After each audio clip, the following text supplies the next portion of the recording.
In cases where missing persons are found, it's definitely a cause for celebration.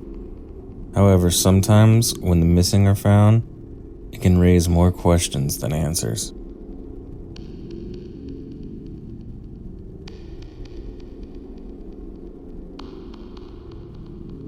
It's almost shocking the number of people that go missing in national parks. The actual statistics can be staggering and disquieting to say the least if you've never looked into it before. In this case specifically, we're talking about Katherine Van Alst and all the things surrounding it that make it very strange and eerie. This is a story of a little girl who vanished off the face of the earth only to reappear and make her disappearance even stranger than it already was. Located in Washington County, near West Fork, Arkansas in the United States, is Devil's Den State Park, a 2,500-acre wilderness area that is a magnet for tourists in the region. Now, it should be noted there's nothing exactly too mysterious or off about this park, as there is in many, many others. It's a hot spot for picnicking, camping, hiking, mountain biking, horseback riding, and seeing the numerous sandstone caves, bluffs, ravines, rock shelters, and crevices that surround the area, as well as fossil hunting, which the area has a plethora of. Not exactly too different from any other state park you might visit. However, in 1946, the Van Alst family made their way here for a fun family trip. As harmless as can be, and as many families do thousands of times a year. But it was soon to be anything but fun.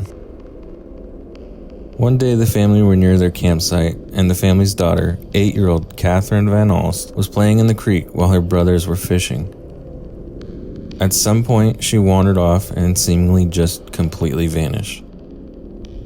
Her father and brothers had apparently been right near her and basically looked away for a split second, only to look back and find her gone.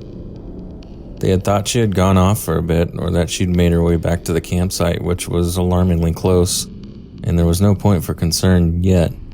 But Katherine was nowhere to be seen, and would not answer to any calls for her. As they continued searching the woods and campsite with no sign of her, the panic finally set in, and the family notified the park officials. Soon followed a large-scale search for the little girl. Searchers launched an incredibly meticulous and thorough search of the entire area for several square miles, with every moment being seen as critical since Katherine was barefoot and had nothing but her bathing suit. A normal disappearance is scary enough, but being in just a bathing suit and no shoes made this all the worse. The search went on for 6 full days, with no sign of the missing girl and any and all hope waning with every passing second. And just when all hope seemed lost, a team of volunteers were in the forest and passed by a strange cave, from which Kat Van Alst suddenly appeared and eerily, casually began waving at them. According to those there, she was extremely, spookily calm, and she simply uttered the haunting words, "Here I am." What made this completely mind-boggling wasn't just the disappearance. It was the spot where she was found was around 7 miles away and 600 feet higher in elevation than the place where she had originally disappeared, which would soon prove to be just the first of many odd and unexplainable details to the case. Keep in mind too, this is 7 miles as the crow flies, not as a human would have to travel to get to where she was. And that's the absolutely bizarre thing about this. This 8-year-old girl had walked an estimated 30-mile course both up and down in great elevation to get to where she was found. All in harsh, steep, treacherous, and unforgiving wilderness, and nothing but her bathing suit and no shoes. The area is riddled with rocky terrain, thick forest and bush, and steep hills. Authorities really couldn't figure out how she could have managed to cover that distance in 6 days through this landscape, let alone do it poorly clothed and barefoot. Her feet were described as swollen. She was also covered with insect bites and scratches from brush and the like, but she also didn't seem to be in nearly as poor condition that would have been suspected, and she had covered so much distance that even a properly equipped adult would have had a tough time doing what she did.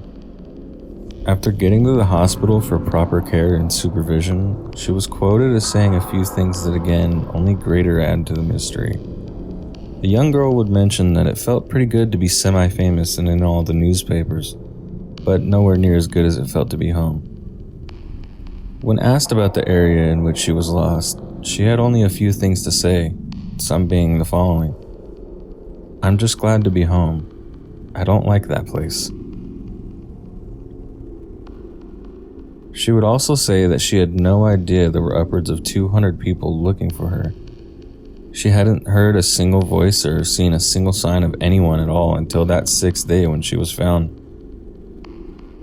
She had also said that one day, on occasion, she heard what sounded like dogs, likely the search dogs that were part of the search party looking for Katherine, but strangely, the dogs never even hinted at a single scent from the girl. Perhaps strangest of all, though, and what makes this case stick out to us as being one of great note, is that she is reported to have said she didn't remember much at all about her time being missing. She couldn't really recall the days passing, or just how long it had been, or how exactly she got to where she was, besides just continuing to walk forward.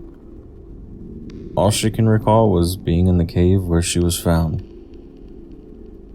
Somehow, on that fateful day, for those long and terrifying 6 days, little Katherine Van Alst managed to avoid any and all bears and other wildlife and what is supposed to be a wildlife preserve full to the brim with creatures, avoided the noses of search dogs, the calls of 200 people searching tirelessly for her, and any and all other treacherous dangers that lurk in the dense forest, all without really recalling how she did it or even how long really had passed.